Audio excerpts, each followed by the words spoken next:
you are working for a company, that company allows you to put money to the side to save for your retirement. If you change job, you can either leave that money with the company or take it with you to your new company. The plan for the money you are saving is called 401k. And the act of converting or taking that money with you is called 401k rollover. I am Professor Rousseau, and today's class discusses 401k rollover as a financial planning tool to help you manage your money and plan your retirement like a pro. Without further ado, let's begin.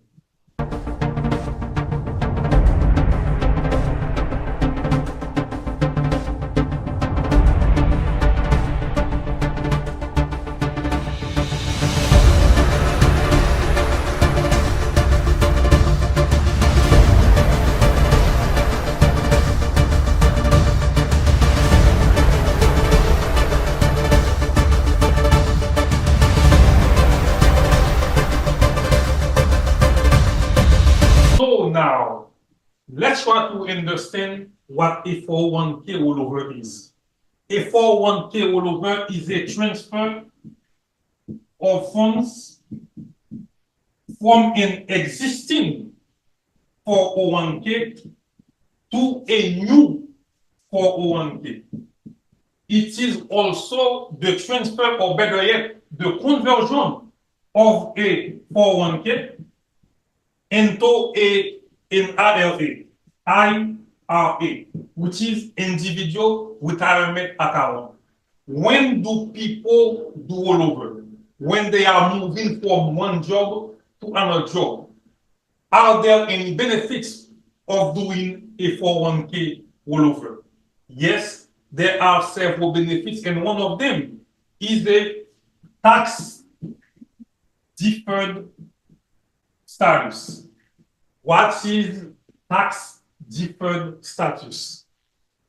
By rolling over the 401k funds, individuals maintain the tax deferred status of their retirement savings, and in doing so, they avoid penalties that may be incurred if they were to cash out the 401k directly. Tax deferred status means that you are not right away taxed on the earnings or contributions within the financial account. In the context of retirement accounts like 401ks or IRAs, contributions made to the account and any investment gains or interest earned within the account are not taxed until you withdraw the funds from your account. There are two types of 401k rollovers.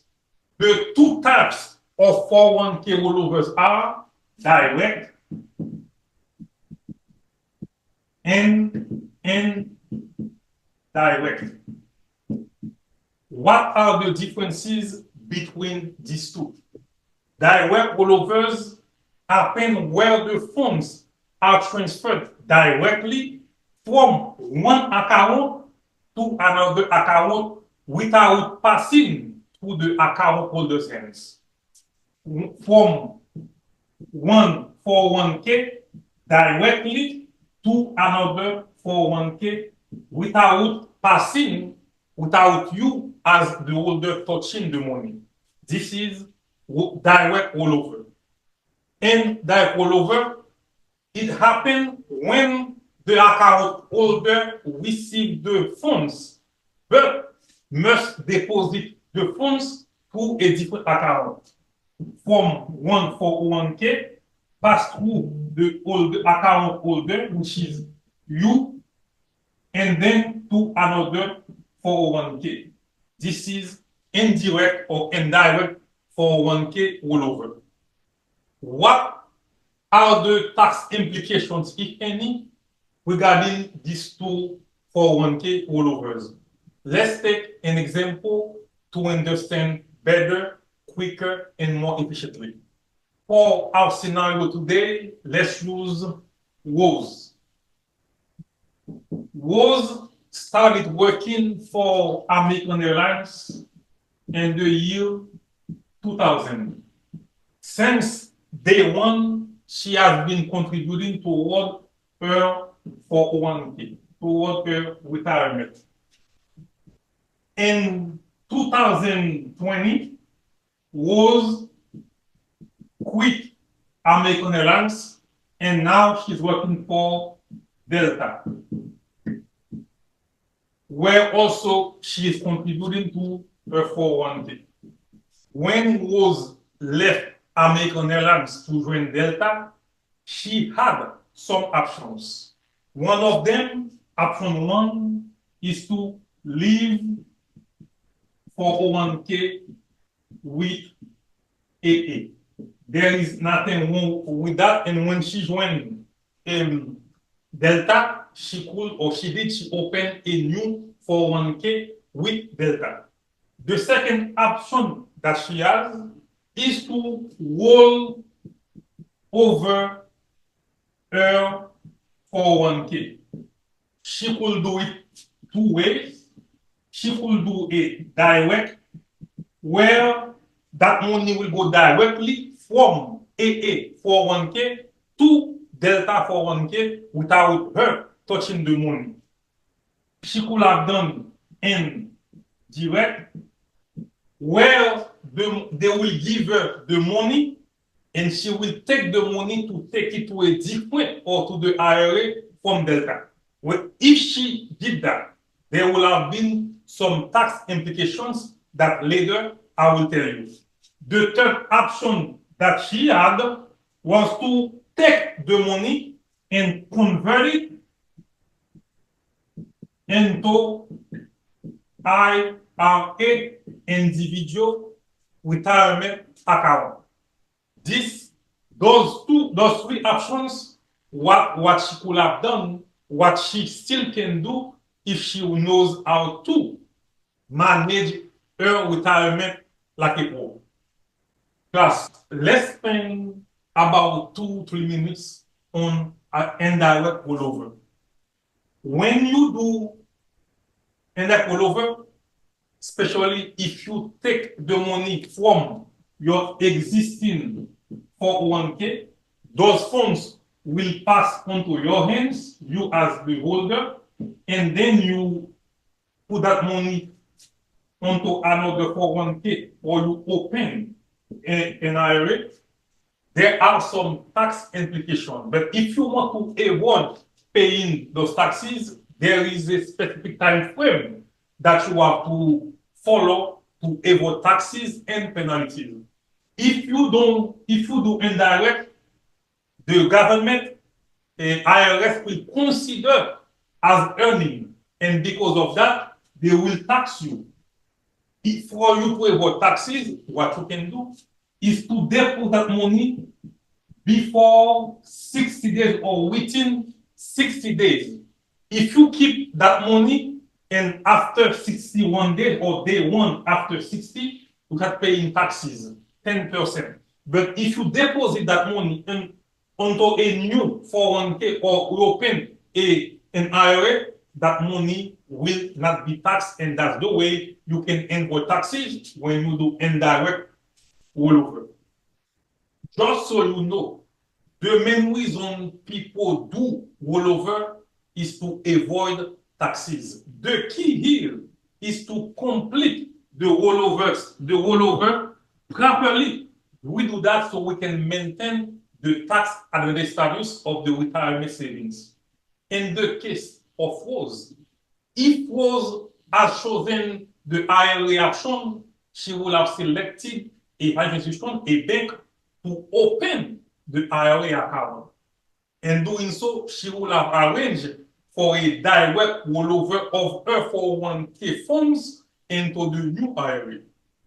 If she has chosen to do rollover, to roll over her 401k to a different 401k, she will have also arranged for a direct rollover from her existing 401k to the new 401k she will have. In that case, the one she had with AA transferred directly without passing to enhance to a delta 401k. The best thing to do is to always do the direct rollover. If you were to do the indirect rollover, make sure that you keep that money for less than 60 days. Now, let's consider some tax implications when it comes to your retirement account or your 401k. You know, Uncle Sam, he will get whatever is due to him.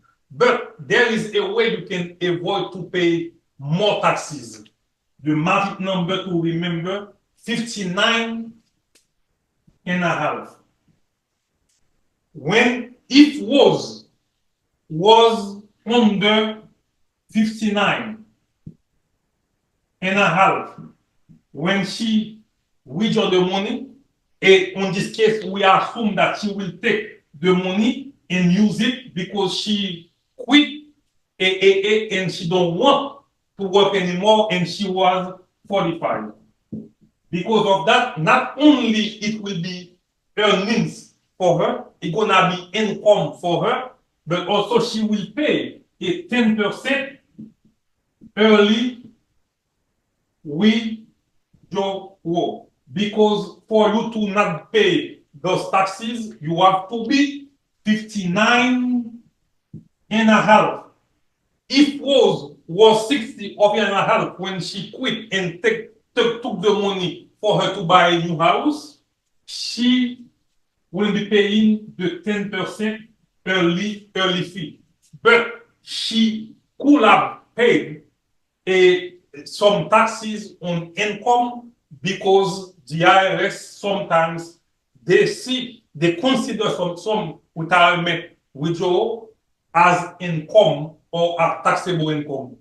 To know exactly which incomes are taxable, you can talk to a professional. They will tell you which one and which one are not taxable by IRS. But what you to remember in this case, 59 and a half.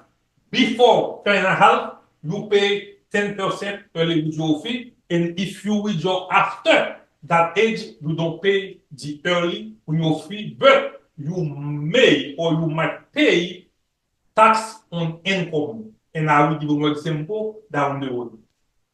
Let's do a quick check on learning before we close the class today. We spoke about 401k rollover, two types, direct and indirect.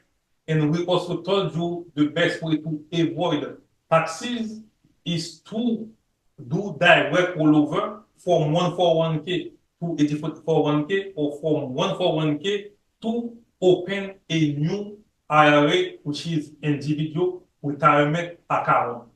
Also, we tell you if you withdraw your money before the age 59 and a half, that those funds will be considered first as income, which will be taxable by IRS and also will be an early withdrawal. So you may be paying taxes twice unless there are some exemptions for medical bill, medical services that the IRS will not take taxes on you. But it is really important to understand you as individual, to understand the tax implications and penalties associated with early withdrawal from your retirement accounts.